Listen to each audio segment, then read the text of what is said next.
Time to BS with Staniel Smooth. The Sports Cave and BS Sessions is presented by our friends over Righteous Fellow Beef Jerky. Are you looking for some smoky flavors of new jerky? Well, come on down and get some Righteous Fellow Beef Jerky, the official jerky of Belly Up Sports and Belly Up Media. Use the promo code BELLYUP and get 15% off your next order at righteousfelon.com and satisfy your taste buds today.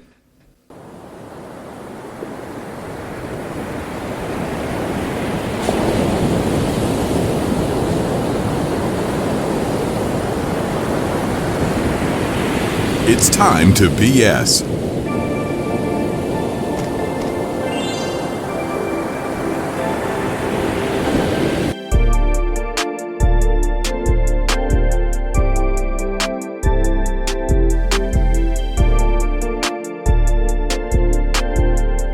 Jack, I'm a little under the weather this week, so I expect you to take. So I expect, yeah, I know, right? So I expect you to take a brunt of the bullshit today.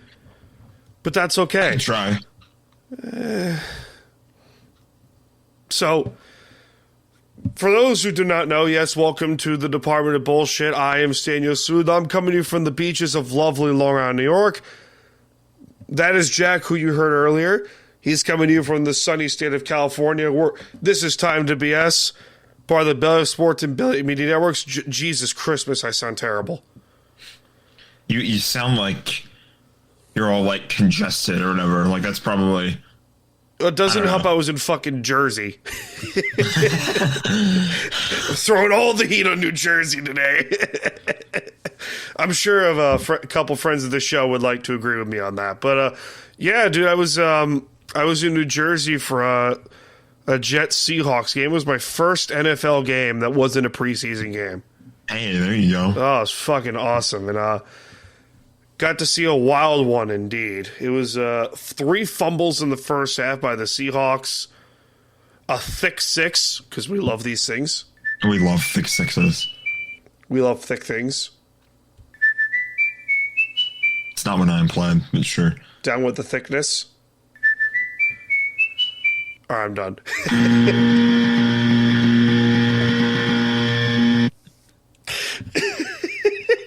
Jack, how you been, buddy? I'm all right. I finally got my stupid class done. It wasn't stupid. It was fun. But, I'm glad that I'm done with it. What fucking class you been doing? I've been doing like some of that vocational school crap where delightful. Yeah, I've been learning how to like. It started out with like learning how to make my own games and stuff like that. It eventually transitioned into like 3D stuff in Blender, which is all complex as fuck. So you know what sound is for you then? You know what sound is for you? I know exactly what sound is for me. Go ahead. Nerd! That's me. I'm the nerd. Fucking nerd. It's all right. I'm a nerd as well. I mean, if you see my gaming collection, Jesus Christmas. Oh, the gaming collection is absurd. It's bad. I've got a bunch of like Wii games in the other room. Oh, really? Yeah. Have you played Drawn to Life yet? No, I haven't. I know what Drawn to Life is. I have not. It's a great game. It really is. It's a really good game for the DS and the Wii. Jesus, I sound like a fossil by talking about the Nintendo DS. Dude, I don't know if I told you, my Nintendo 3DS was hiding somewhere in the house for so freaking long. You found it? I finally found it. Not like a few weeks ago. I found it. I plugged it in. It still works. All the games still work. The nostalgia is insane. Oh, look who's fucking calling me, the New York Jets. No. Hang up the phone. They want to give you like one of those corporate surveys or whatever. So how was your experience at MetLife Stadium? Oh, Jesus Christ. I will agree with... Stadium. It probably wasn't a very high bar. I will agree with Nick, our friend, Nick Spano, friend of the show. I will agree with him and say MetLife Stadium is a dumpster fire. It's a bit of a trash heap of a stadium. It looks like an air conditioner. Like, I think he said that too. I think I saw him say on Twitter, or one of them said on Twitter, that it looks like an air conditioner. And I'm looking at it, I'm like, you're not wrong. That's fucking phenomenal. It kind of does. That's fucking phenomenal. So yeah, we'll get to some Seahawks and Rams talk also. Oh, yes. The Chiefs' bullshit magic is real. They're fucking... It never ends. They're fucking frauds. I'm sorry. We'll talk the Bengals. the 49ers because we'll continuously laugh at them. War Games happened. We'll also talk some baseball, a little hockey in there too, because I have a rant about the Islanders. I'm sure you have a rant on the Kings down the road as well. So, not really this week. Good. Not yet. Good. Maybe I've definitely got something to say, but I don't think it's as much of a rant as normal. So. I'm fucking excited. So yeah, War Games was Jesus. Wow, voice War crack. Games. War Games. Voice crack. That was, oh Jesus. It was, dude, I've had a fucking weekend and a half. So Thanksgiving was delightful. Your Thanksgiving was good? Yes, it was. Good. That's fantastic. We enjoy these things very much, Jack, don't we? That we do. Yes, we do. Yes, we do. So, yeah, War Games happened. It was a very, other than, like, I would call it, other than the men's War Games match, it was a very uneventful PLE. I mean, we had a title change. I wouldn't say it was too uneventful. We had a title change, so we'll get to that in a second. But we already announced 2 matches for the upcoming PLE over in Nassau Coliseum. Saturday night main event in a couple weeks over in. I don't know if I'd call it a PLE, but I would definitely call it like a big like. I don't know what the term is. For it's not. It's like on the level of Fastlane, but it's bigger than like the weekly shows. Like, yes. Yeah. I mean, they already label it's a PLE. Let's call it what it is. It's been a while since they've done Saturday night main event. It has, yeah. It'll certainly feel like a PLE. It's yeah, sure, but they're probably going to build this up for the Rumble coming in early February, so that's fantastic. But yeah, we let's go the women's War Games match first, and we both expected a cash in to happen. I did not see this match. You did. What did you think? They made it. I feel like they used that match, and it was like the most like cobbled together random like assortment of people for that match, and then they like I really still am not sure why they wrote Jade Cargill out of it.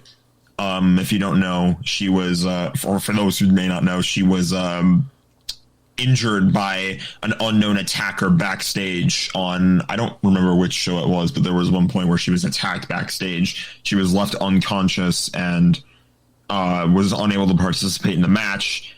And they just put Bayley in there instead, and they sort of made it about, Bayley and...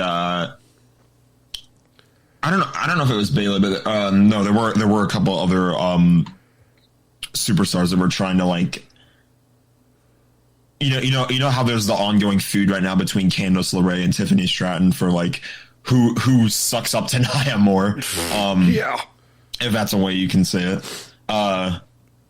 So I guess that kind of got dragged out, but then I think most of it was also kind of like they just went right back to Rhea versus Liv again. They're not going to drag. That's how it ended too. Oh, they're not going to drag this out till Mania, right? They can't. I really don't know. It's just like this was like a backstage thing on Raw too, or like one of those digital exclusives where Rhea talked to Io Sky, and Rhea basically said that like she appreciated the team up, but she is still going to go after the women's world title. And if whether that means going through Liv or going through Io, like she doesn't want to do it with Io, like she like respects her, but at the same time, she's like that's what her priority is. That would be a fantastic match though between Io and Rhea for the title. Whoever wins the title, that's gonna be good. Yeah, that's gonna be good. I really hope that they don't drag it out. Like the way it finished was cool, and the way Io like. She was wearing a trash can and jumped from the top of the cage. Oh, she did it like again? A moonsault. She did it again, yeah. Oh, that's great. He landed on like 4 people. It was that's crazy. Fantastic. No cash in though. Also, surprisingly, we were close. Tiffy had the case. The briefcase was hidden inside a trash can in the War Games match, and she brought it out. Liv and Nia were both on the floor. like just lying there, and she was about to cash in, and then Io jumps up at the last moment and just sprays a fire extinguisher everywhere, all over the ring, and it shuts it down. I'm expecting a cash in to be coming soon. It should be coming soon. It should be at the Rumble. It's probably going to be at the Rumble. I feel like it's not going to be on a PLE. You don't think so? The longer they drag it out, I feel like it could just end up happening on like a random episode of Raw, because you would expect it to happen at PLE after PLE, like we thought it was going to happen at. I don't even know what the first one was. I don't think it was Bash in Berlin is where it was going to happen. It was SummerSlam, yeah. Well, yeah, SummerSlam, and then I don't know about Bash. I don't remember about that. But then Bad Blood, we thought it was going to happen. Crown Jewel, we thought it was going to happen. And both times we were close, and it just never did. All right. So it's like, at some point, it might not even just be on a PLE. It might just be on like a random episode of Raw or SmackDown. So that'd be funny. We also have the Intercontinental title match in a triple threat with Sheamus, Ludwig Kaiser, and the Intercontinental Champion Braun Breaker. Breaker retains. Don't hate it. No, for that context, no. I'm still mad that he has it over Jey Uso, but yes, that's something that I have to move on from. It's fine, but it's one of those things where, okay, Breaker's the bigger star, right? Let me rephrase. Singles-wise right now, yeah. Singles-wise, yes, and Breaker has the bigger upside because he's the young gun, aside from Jey, who's been there for 12 fucking years. Let's be honest. You're not wrong. That's just me liking Jey Uso and wanting him to have singles gold and defend it for more than 21 days. I respect that. I do. We also had the World Heavyweight title defended. Gunther, the World Heavyweight Champion, against Damian Priest for a second time. How was this match? It wasn't big meaty man slap meat, I assume, right? Kinda, not really. I was a bit let down by that one. I'm not gonna lie, because the ending of the match, it looked like it was a good one-on-one, and then the ending of the match, of course, Finn Balor gets involved again, and they took a bit of a different stance to it this time. It was more like throughout the whole match, they were playing the whole Damian's got like a hurt shoulder and stuff like that was going on, so he was struggling, but he was still holding his own. And then they end up outside the ring. The ref is like distracted by trying to help out Gunther. And while he's looking away is when Finn runs outside, stomps on Priest, and then Gunther comes outside and kicks Finn and basically says, "I don't need your help." But by that point, the damage was already done. Damian wasn't getting back up, and Gunther pins him and retains. Or I think submitted him or pinned him or whatever. I don't even remember how that ended. I think it was a submission maneuver. Gunther usually does submit people. So can we also agree here? Gunther's world title reign right now has been underwhelming a little bit. Yes, I think it has been underwhelming because it's a shame. I feel like what they've tried to do is kind of get rid of the asterisks that Gunther has had leading up to this world title, because at King and Queen of the Ring, we know what happened with Randy. His shoulder was in the air, but they still counted the three. And so he had that rematch. And then the only reason he won the World Heavyweight title off of Gunther off of Damian at SummerSlam is because Finn Balor. He forced the rope break. And I feel like they got rid of the asterisk with Randy after he beat him at Bash in Berlin in that rematch, but then he gets the rematch against Damian Priest, and Damian still gets attacked by Finn Balor. So Finn, this didn't quite get rid of that whole, like, he did it on his own. He beat him in a clean one-on-one. It's still Finn Balor interfering with his own feud that's been dragged out for God knows how long. Who knows how long this drags out. But, I looked at Gunther's title reign with the World Heavyweight title, and it seems so underwhelming. Like, okay, it's still early, but at the same point, it's the World Heavyweight fucking championship. Like, that's the second, like, granted, that's the 1B World Championship, but it's it's a big deal still. It's still early though. But I agree with you there with a 1B. I feel like the undisputed title kind of takes the cake right now, especially after what Roman did. But it's still a big deal. I don't think it should be devalued at all. Correct. Speaking of Roman Reigns, we had the main event of the entire evening. Unarguably in this case, the best part of the night was the men's War Games match between Bronson Reed and the New Bloodline with Solo Sikoa, the Tongas, and Jacob Fatu, who, by the way, that man is not human. No, he's not. And specific AEW fan bases are like, so when Jacob Fatu no-sells, it's okay. Yeah, because he doesn't do it all the fucking time in every single stinking match. In every single stinking match AEW has, there are moves that are made that no-sells happen all the time. Like, who no-sells a tombstone? Who no-sells a tombstone pile driver? Who no-sells that? Like, that's one of the most protected moves in pro wrestling history the last 40 years. Anyway, I digress. Against Roman Reigns, the Usos, Sami Zayn, and CM Punk. This was beautiful. Yeah. This was not... I loved it. It wasn't too over the top. The seeds were planted, Jack. That they were. The seeds were planted, my boy. So many seeds being planted. Not too many seeds. Let's be real here. Not too many, but kind of too many. I mean, you saw what happened on Raw last night or the other night. So beautiful. Seeds were being planted there as well. But like I think it was a really good match, and I think I liked the route that they took with it. I think that. I was expecting like the OGs to win, but there would be a little bit of a war between Punk and Roman, but they kind of ended it on respectful terms. And do we think Roman and Punk is coming soon?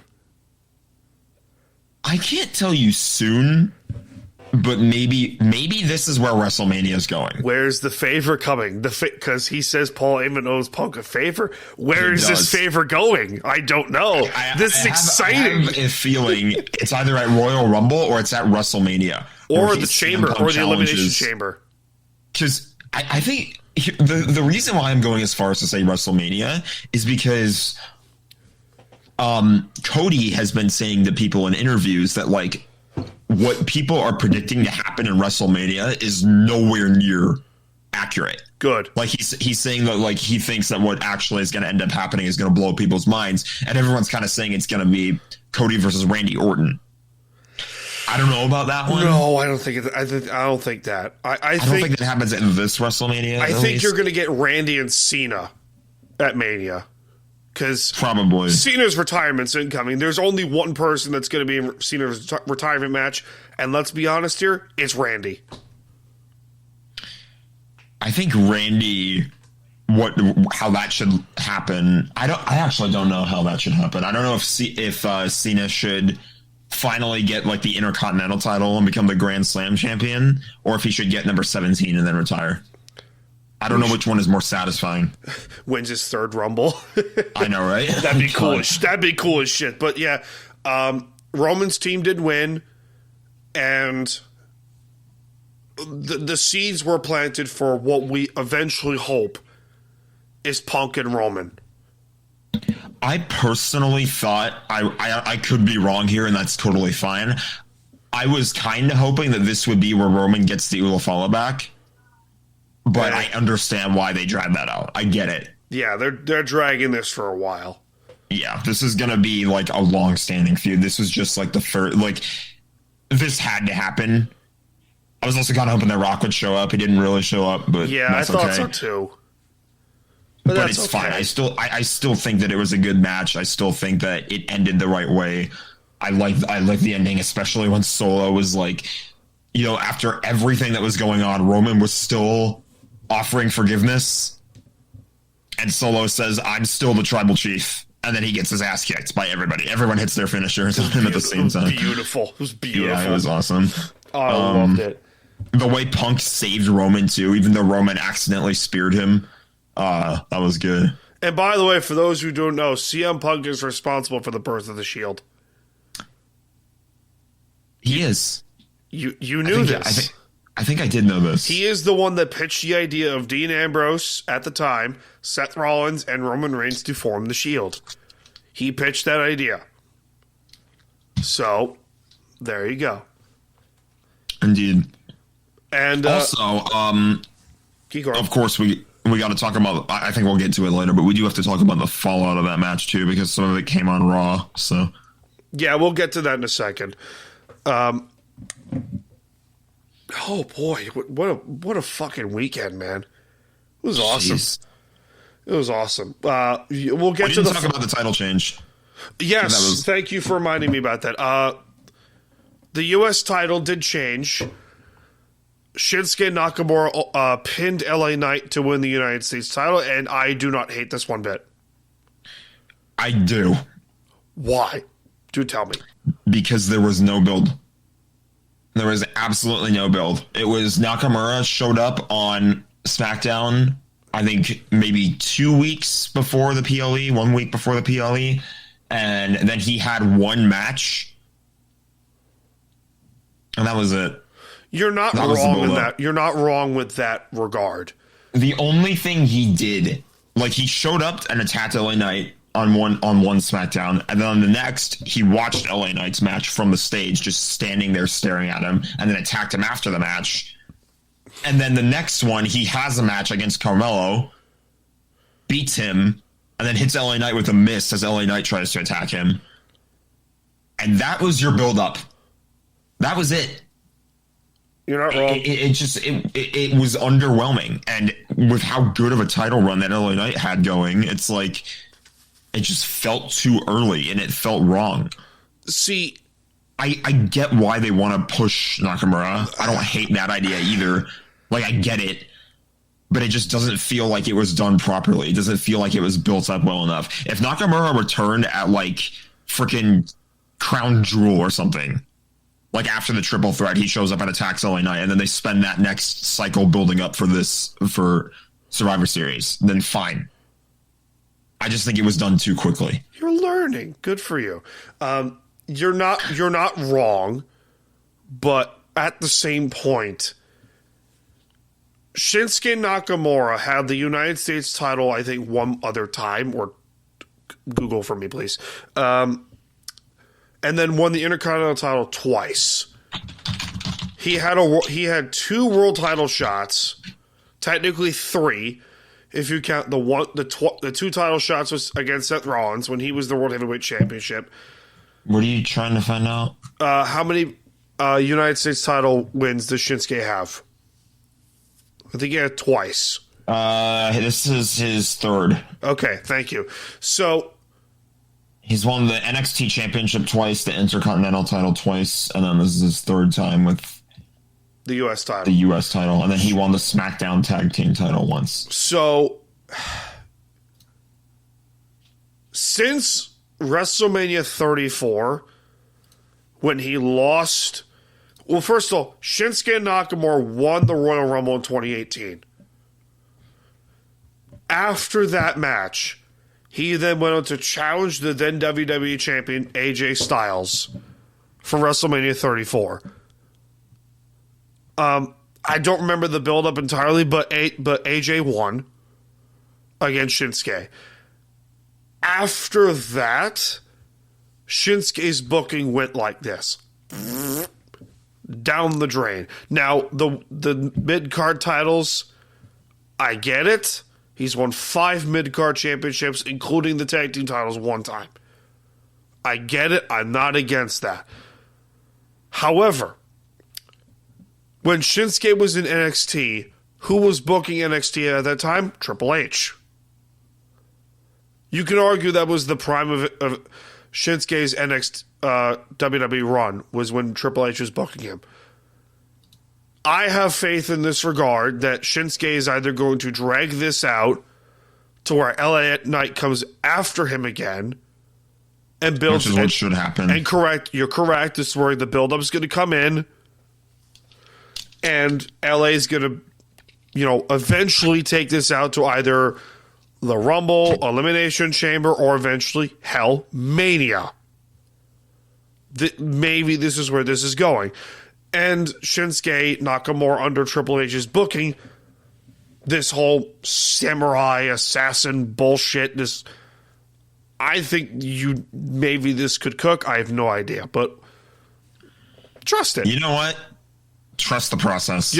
There you go. You have learned. I'm going to try and trust the process here. I don't like it, and I think you could see I had my reasons for not liking it, but hell with it. We'll see what happens. We'll see where this goes. Anyway, let's go to Raw. So, where's the bell? Where's the bell? Grab the bell. I'm grabbing the bell. I was not ready for the bell. Good man. Raw was fantastic. I didn't know that a 2-hour Raw would probably be in the conversation for one of the best. But oh my god, that was awesome. The two highlights of the night, we witnessed a Drew McIntyre return, who we think he's the one that attacked Jey Uso backstage. He absolutely was the one who attacked Jey Uso backstage. Maybe it was The Rock. I don't think so. I think it was Drew. Because he also went after Sammy. And the thing is, I think Drew is going after people who were helping CM Punk. I don't think they were dragging out the feud specifically. You are but I think learning. He was Good job. People who went after CM Punk. You're learning. Who teamed up with CM Punk. Jack is learning.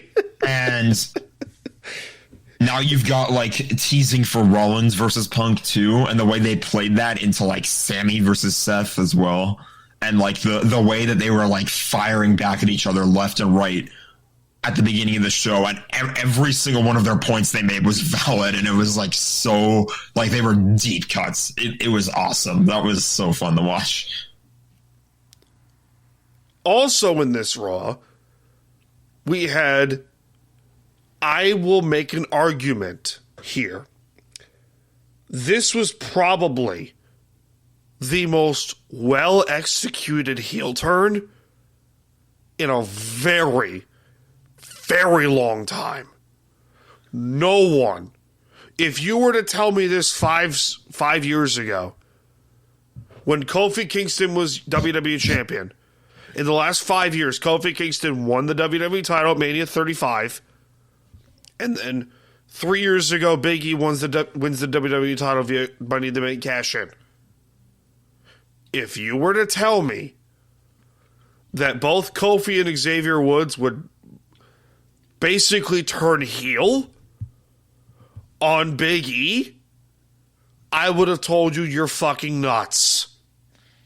I don't know. I look back on it right now, and I really don't know how anyone did not think, myself included, nobody ever once thought that that was the possibility. Wow. That instead of, it being Big E comes back and saves them, or they all just break up and it's over with.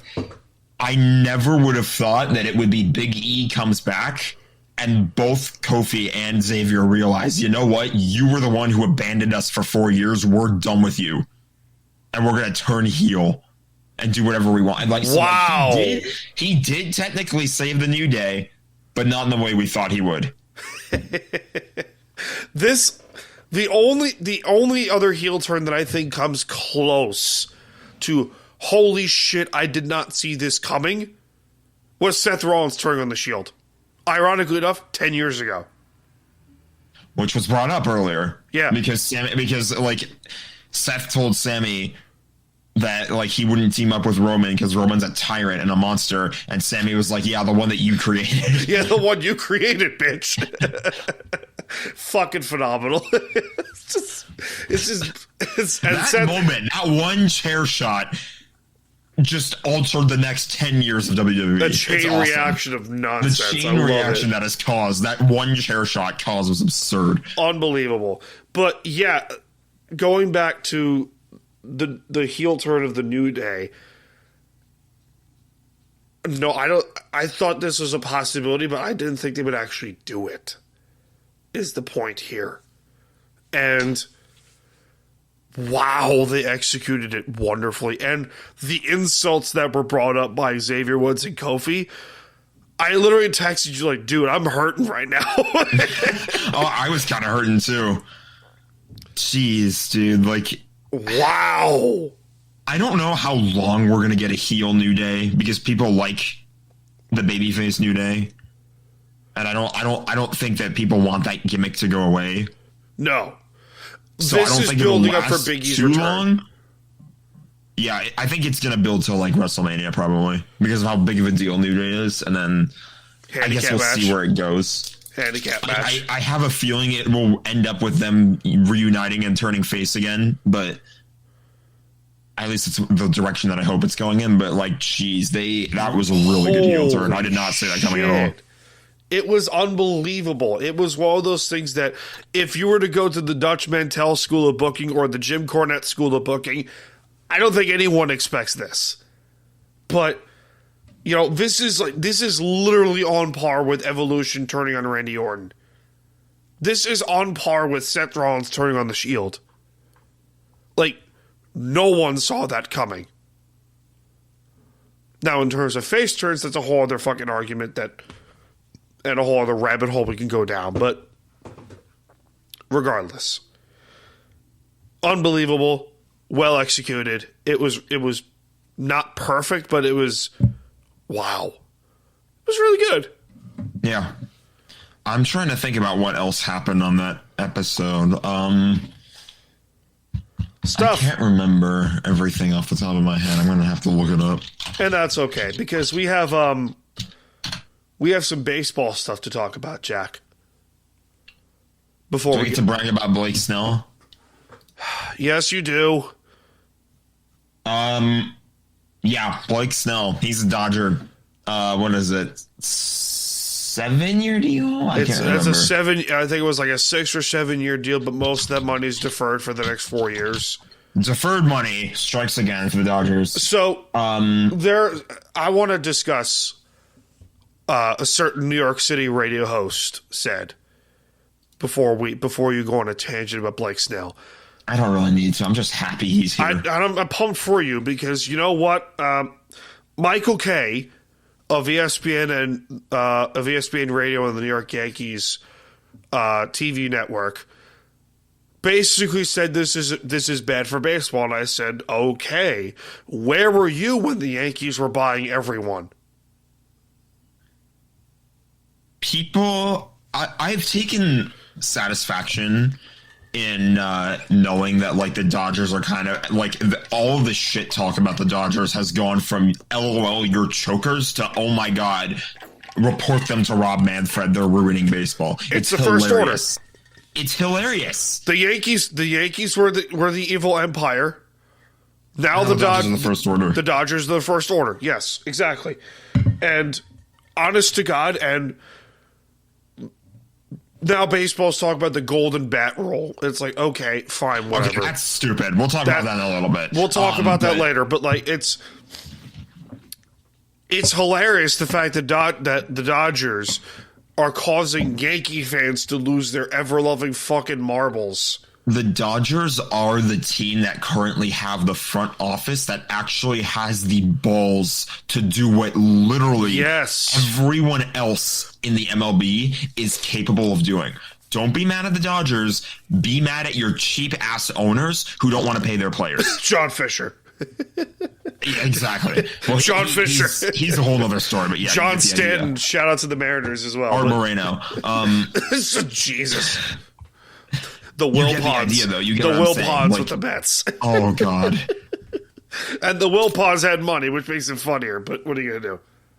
But you get the idea. Like, you can't be mad at the Dodgers. They're not the team that invented the whole deferral thing.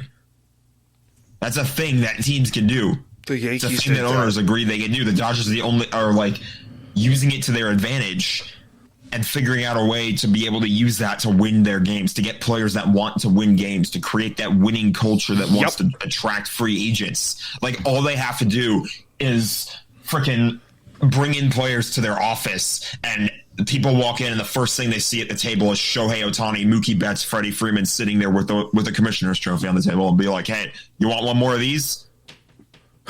Yep. Enough said. It's like Pat Riley with his rings. Fucking Pat Riley, I love it. There is one other player that we do need to talk about because as of right now, he has not made his decision on where he's going to go. But the top-ranked free agent on the board right now, there are 4 teams that are reportedly in the Juan Soto sweepstakes. The Blue Jays are reportedly involved. The Mets were a favorite since the Soto trade happened. The Yankees are still in the front-running position right now, but now there's a 4th team involved. The Boston Red Sox. Okay, that makes 5 because the Dodgers are in too. Of course, the Dodgers are involved. Yeah, of course they are. That doesn't surprise me the slightest. But let's go to Boston real quick because let's not include the Dodgers. Let's go to the 4 teams that we mentioned beforehand because to piss you off, but also because Yeah. But Boston's record was 81-81. They were a 500 team last season. They have good players. The Red Sox do. I don't think they're a Soto away from, getting to 105 wins or whatever the fuck, but They're not. The more and more reports that I'm seeing that, the Yankees are skeptical of paying Soto. Why should you be? Why should you be? Why should you be skeptical and saying, granted... It's Juan Soto. You shouldn't be skeptical of paying him. Whatever. You should be skeptical of paying, if Juan Soto wants $60 million a year, you pay him that much. You pay him that much money. Granted, he's not Shohei fucking Ohtani where he's capable of going 50 home runs, 50 stolen bases, and like 130 RBIs or whatever, but while also pitching 2 no-hitters because he can do that. Because let's be honest here, Shohei Ohtani is the face of baseball. Not even close. Mm-hmm. Not even close. Juan Soto is not the face of baseball. He happens to be the 2nd or at best the 3rd best player on the Yankees. He is. Behind Garrett Cole and Aaron Judge, he is. Is he worth $60 to $70 million? Probably. But also what we're not paying attention to, he's a Boras client. Scott Boras is going to milk the Yankees for every single penny they got. But I think he's going to go to the Mets. Yeah. I mean, I kind of agree. Obviously, you know me, Dodger fan. I want him. I'm not going to say I don't want him, but it feels like the Mets kind of are like that team that's like they refuse to quit on him. They're Mr. Burke. They're Mr. Burke from the Simpsons. They're like, yeah, Mr. Burns, excuse me. They're just like, excellent. Steve Cohen's sitting back there just going, excellent. Milk them, please. And the best part is the Mets can afford it. The Mets can now really afford Juan Soto. I'm just wondering what... I don't know. Yeah, I really don't know about like if he's gonna. I saw a report that maybe he might take a pay cut too. I don't know, not like a pay cut, but like he might not. He might leave money on the table, is what it said. Not a pay cut, which wouldn't be the worst decision in the world because the Yankees do need to bring some of the kids up. But like Spencer Jones and. Yeah, I just don't know. I'm just being biased and remembering Andrew Friedman's comment. He said during the Snell presser, he was talking about how this is like he wants to be aggressive as shit during the offseason. He wants to get the Dodgers to the point where they don't need to go shopping for people like they did in June or at the trade deadline or whatever it is. It's like he doesn't want them to have to like go and scramble to find somebody like a Jack Flaherty, like a Tommy Edman, which isn't the worst idea. Yeah, he wants them to be ready now.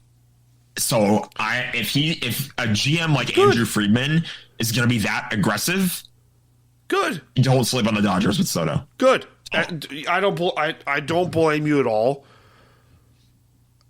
But also, you might get into some serious discussions if the Dodgers do manage to get Soto of a salary cap discussion.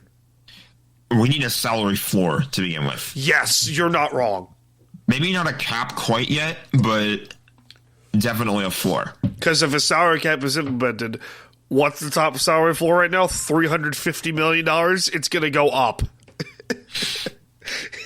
Let's be honest here. Because let's be real. Let's be real. Ridiculous. I mean, yeah, salary floor is obvious because if you're a team like the Athletics and John Fisher, who has boatloads of money and refuses to spend it, there you go. Perfect example. John Stanton with the Mariners, another perfect example. Salary floor, there you go. John Stanton has money, refuses to spend it. I mean, he did with Julio Rodriguez, but he was your top prospect, so really doesn't make a boatload of difference. But yeah, Soto to the Mets, I think that's where we're going here. More than likely, yeah, this is probably where we're heading. And Met fans are going to lose their ever-loving fucking marbles, unlike the Jets. Can we get to them, please? Yes, we can. Jesus. Also, actually, really quick, one more thing before we do. The golden at-bat. Oh, yeah. Yeah, forgot about that. Where's the button? Or, here's another idea that's going to be very controversial. You could shut the fuck up. That's so stupid. This just fucks with baseball a little bit. It fucks with baseball so much. Can we talk about Seahawks Jets? It's basically like you're like saying we can. I just want to give an analogy here really quick. Connor McDavid. It's basically like if you're the Golden State Warriors and you're basically saying that they have to pause the game at the very end so that Steph Curry gets a wide open three. I love it.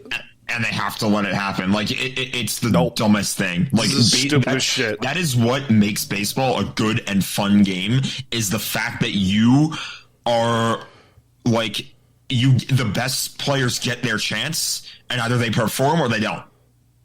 Straight up. It's hilarious. It's hilarious. I love chaos. I really do. All right, now we can talk Seahawks Jets. Go crazy. So, did you see the game? Did you watch? I saw bits and pieces of it. I watch Red Zone, so. Oh yeah, you have Red Zone. That's right. Leonard Williams can scoot. That he can. 92-yard, thick six. God's sake. Come on, let me have my fun, please. Have your fun. Go ahead. I was at the game. It was great. It was cold as shit, and I suffered for it. But what are you gonna do? Jack is disappointed in me. This is Jack right now. What you have done has made God very unhappy. Am I wrong? No. But Seattle was down 14-0 early to the New York Jets, and I had I had my dad in the back of my head going, "It's the Jets. You're fine." And I was right. Other than a 99-yard kickoff return for a touchdown, the Seahawks shut out the Jets for 3 quarters. The defense for the 4th game in a row has played fantastic. Where was this for the other 5 games of the year? Huh? Where was this defense? Thanks for Ernest Jones, by the way. Oh, God. Thank the Titans, not us. Yeah, thank the Titans, but also thank you because could thank us, because that was the dumbest release in the whole. That was one of the dumbest trades in a while. Yeah, I hated it. I hated everything about it. What was worse, Jalen Ramsey or Ernest Jones? Oh. There's a rabbit hole for you. They both sucked. I don't think you can pick a worse one. Those were both awful. However, the Jalen Ramsey trade in the long run benefited you guys. I guess you could argue that this one kind of did too. I just hate the idea of like you trading like superstars away. I'm going to go with the Ramsey one actually, because we have not had like a true cornerback one. Like we still need cornerback help right now. Oh, it's true because like in the Tre'Davious White's off the team, right? Huh? Because Tre'Davious White's out, right? Yeah, Trey White got traded to, I don't even know where. I think, I want to say Baltimore, but I could be wrong. He went somewhere. And then, Omar Speights is the linebacker that the Rams have to replace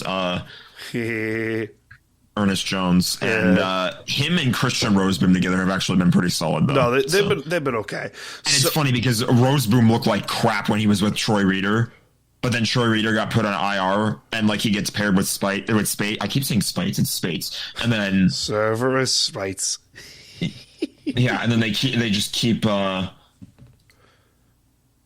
it's been completely different. Like the inside linebackers are a whole lot better now, so they're doing their thing. So yeah, and what completely turned the game around was a 92-yard pick six by Leonard Williams of all people. I don't get it. It's the Jets. The Jets are just. We can make fun of them for weeks. We really can, but at the same point, I kind of feel bad for them because their fan base is, yes, they're insufferable, but at the same point, it's funny. It's funny to laugh at them. They're just never going to change until the ownership changes. Yeah, they have to sell the team. Like it's at that point, it's looking like it was with the Commanders. Like they were just never going to get out of that shithole that they were in until they sold the team. Can we also give credit to Geno Smith? Some credit, sure. He looked really good. He looked good. Rams and Saints, by the way. Rams did win. They did. The Rams are just mid this year. I think that's kind of what I determined. They're not bad, but they're not good enough to be obliterating teams that they probably should be, which kind of sucks because they should have blown the Saints out of the water. Like on paper, you look at those two rosters and it's like, okay, the Rams, when fully healthy, which they were, should have destroyed them, and they just didn't. They did not score a point in the first half. Watching the Rams in the first half this year has been unbelievable. One of the most aggravating experiences of my life. That's impressive considering the fact that the Rams a couple years ago went 5-12. The thing about that is that they were hurt.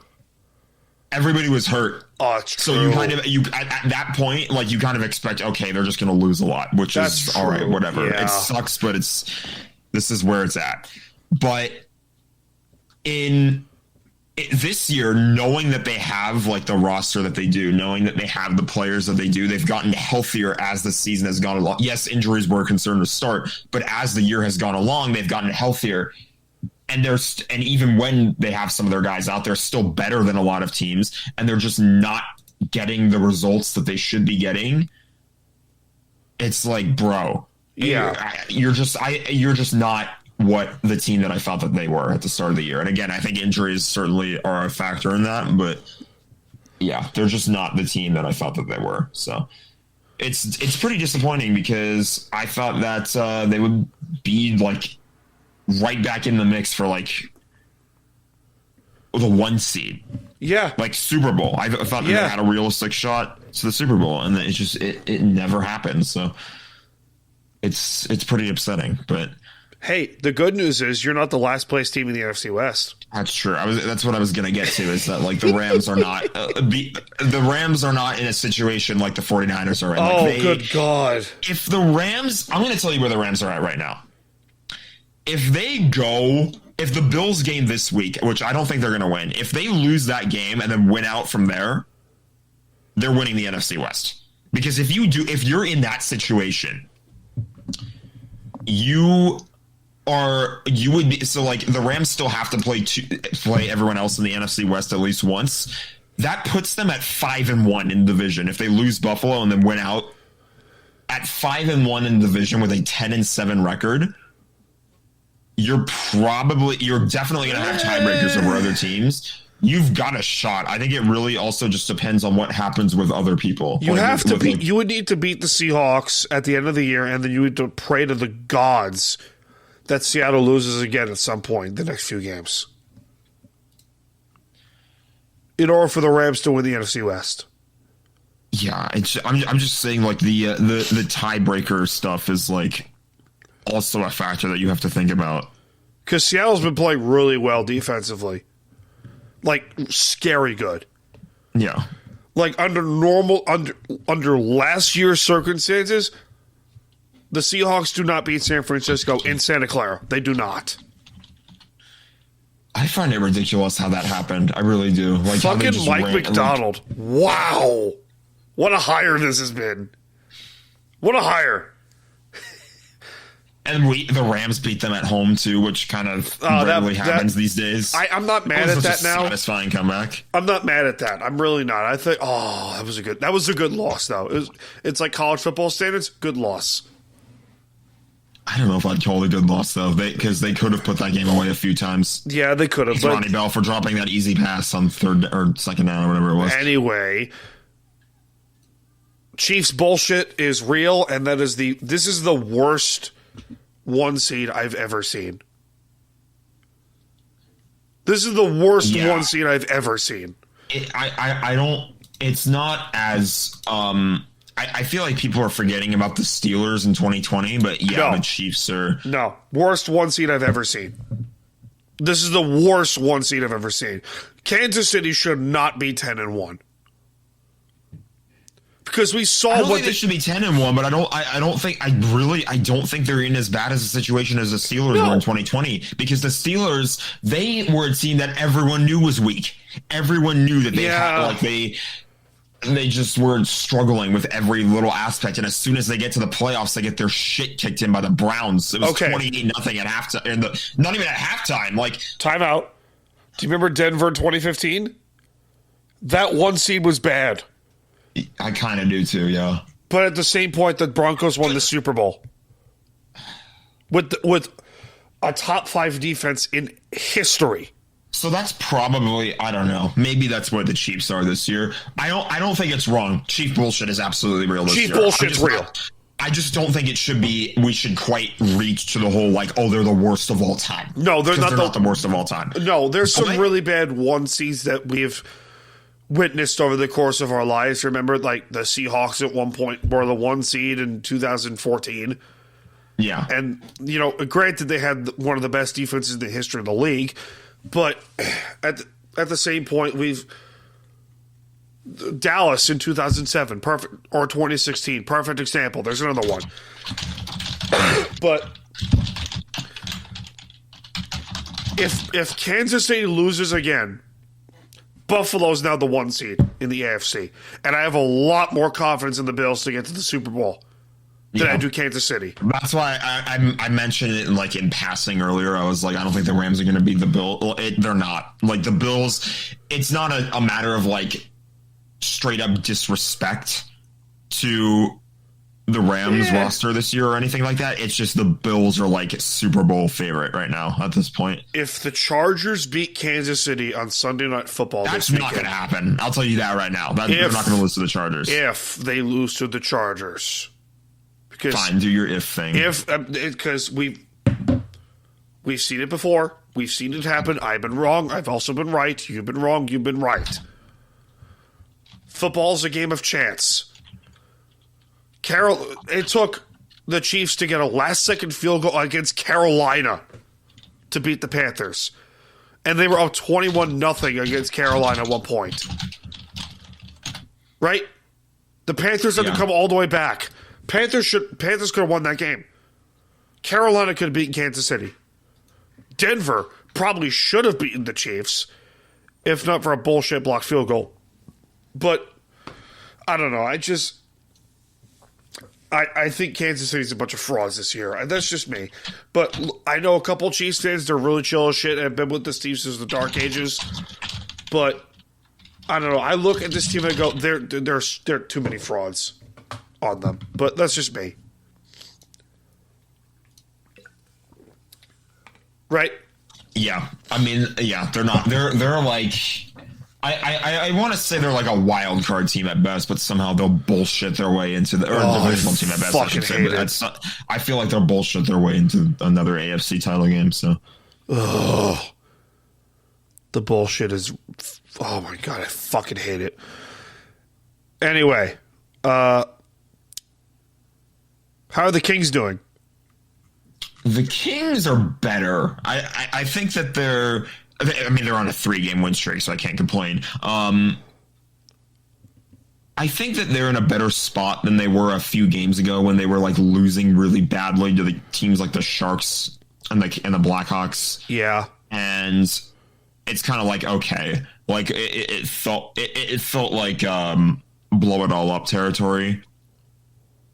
They're not really in blow it all up territory right now, but no, they've got this week. They have 2 games this week. They're tough teams. They play. Actually, they're not as tough as it might sound. They play Dallas. Dallas will be a tough one. They play Dallas tonight, Dallas for some reason. That's tonight. And then Minnesota later in the week. Minnesota is actually surprisingly banged up. Like, I did not realize how many injuries they're dealing with. And they've got a lot of guys on IR. And yet, for somehow they're leading the Central. And that is unsustainable. That is unreal. It's just like the Jets, the Winnipeg Jets. Both those teams have been off to unsustainable starts. They're not going to last. Someone else will win that division. Maybe the Jets will come back and actually win that division. But watch Nashville somehow go all the way back and cause bullshit. That's not happening. Where are the Predators? I'm waiting for them to show up still. Watch somehow. I'm going to laugh my ass off if somehow Nashville comes all the way back and wins the Central. That would be hysterical. The comedy, the memes, my friend. The memes. Fucking unbelievable. I think Lou Lamoriello is approaching Pete Carroll territory for me. Yeah? Yeah. It's time. I hate to say it, but it's time. I can't believe I'm saying it, but, you know, I talked about it on the Three Arrows Metro Hockey podcast that I talked to with Ryan. Not Splash, but, you know, who was on Ryan McCarthy was on the show a few weeks ago. Isles fans have a right to overreact to a certain point, but then there's a part in this period of time where you're kind of right. This might be one of them. And I cannot believe I'm saying it, but I think a blow-up is incoming. Yeah, I don't know. Which sucks because, you know, at the same point, Duclair and Barzell are both out with injuries. Dobson's been a fucking mess. And it's hard because you know that this team is really good, but it's one of those, like, you want to, like, you know, shake someone back and forth across the face and go, "What are you doing, bitch?" You know? Yeah. You experienced that with the Kings under Daryl Sutter for a hot minute. Not immediately, but yeah. But you know what I mean, though. You know what I mean. You know what I mean. I never really agreed with the Kings doing that with Daryl Sutter. I think maybe it could have happened a few years later, but I don't think the Kings needed to fire Daryl Sutter when they did. Do you think the Islanders need to make a decision regarding Lou? Possibly. It's hard to say, but it's not approaching Pete Carroll territory where, you know, I'm angry at him every single fucking week of my life and they need to fire him yesterday. But maybe it's coming to that point of, like, okay, he's 82 years old as a general manager. But the problem you have with the NHL is that it's a boys' club league. Who's going to replace him? I saw an Islander fan on Twitter saying, hey, Ray Shero should be in consideration for the job. Really? Really? You want to hire Ray Shero, who destroyed the Devils at one point, and his incompetence post-Lou? You want to bring in that guy? Who's next? Fucking, who was the, Ken Holland? That would be funny. That would just be funny. Or Dean Lombardi. There's another fucking Kings reference for you. Yeah, when Dean Lombardi got fired, I was okay with that at the time. I was too, but because he was the guy who like openly talked about like maybe making moves for players, for like some of the big name players at the time who were wasn't available. he open to trading Kopitar for a hot minute? And then no, I don't think he was. I think that was Dustin Brown was what was going on there. Yeah, that was the captaincy problem. Yeah, I remember that. I remember that problem. But my thing is like he would just openly I don't know, like he would openly like name like some of the big name players that he would consider wanting to trade for, and then he just didn't do it. He never lifted a finger. When the Kings had Milan Lucic for a year, he talked about constantly wanting to re-sign him. Never did it. Oh yeah, that's right. He went to Edmonton. Yeah, he did. That fucking contract. And then he went back to Boston, so that happened. You know, But the funniest thing in the entire world, to cut you off, it'd be the funniest thing in the entire world. Why do I keep getting cut off here? Well, because I just thought of this. If the Islanders fired Lou and brought in Pierre Chiarelli. I know, right? Continue. King's bullshit. I don't know. King's bullshit. I don't even remember where I left off. I was just talking about. My fault. I'll take that blame. I will take the hit for that one.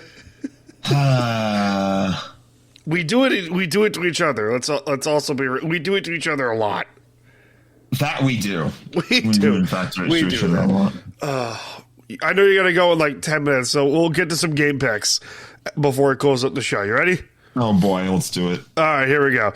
This is where our chaos and bullshit really gets spread. Thursday Night Football, Green Bay 9-3 goes on the road to Detroit to face the 11-1 Lions, who are destroying everyone. Did you see Detroit's point differential this season? I think so. Oh, good God. It's plus 180. That is unfucking believable. The Lions in a landslide. This one won't be close. I agree with you. Seahawks go on the road to face the 6-6 Cardinals. What do you got? I need the Cardinals to win that game. Oh, No disrespect, but the Rams gotta make ground on teams. So you're no fun. Seahawks win 16-4. Two safeties. 16-4. Two safeties. 16-4. I want that to happen for chaos purposes.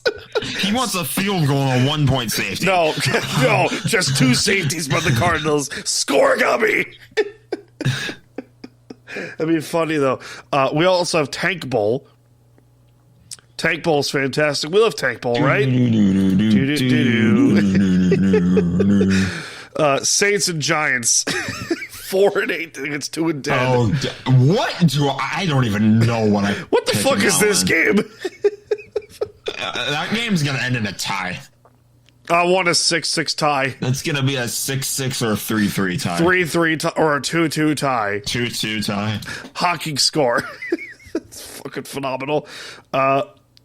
Buffalo goes on the road to face the 6-6 Rams. Buffalo is currently is one of the two favorites in the Super Bowl in the AFC. What do you got? Yeah, Buffalo's gonna win the game. It sucks, but yeah.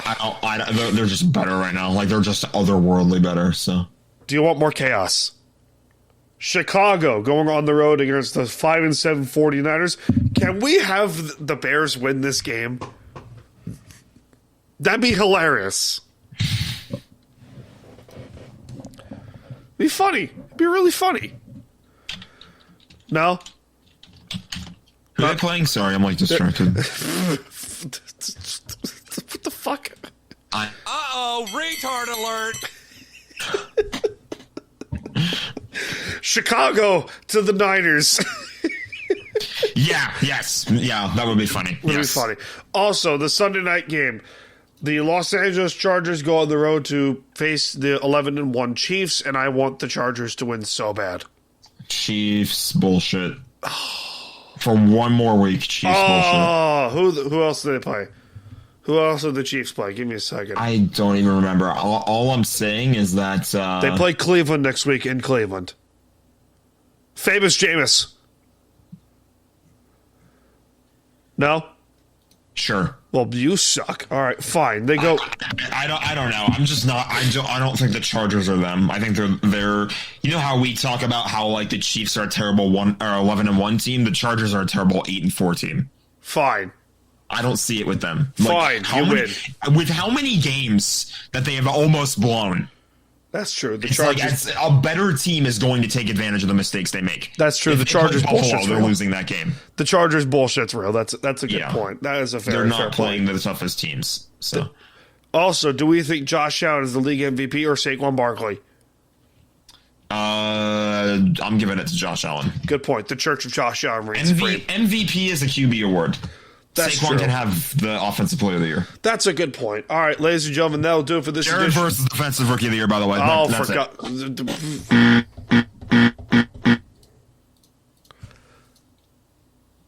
Buttons? I'm not wrong. No, you're not wrong. But just you and your Rams. The bullshit is strong in you. That'll do it for this edition of Time to BS with Staniel Smooth. I'm coming in from the beaches of lovely Long Island, New York. Be sure to check out Jack's show, the Sports Desk, link in the description to his channel. Oh, for God's sakes. We'll see you guys another time. This is, we'll see you in this life and most certainly the next one. Oh, boy. I'm going to bed. Cheers, guys. Me too.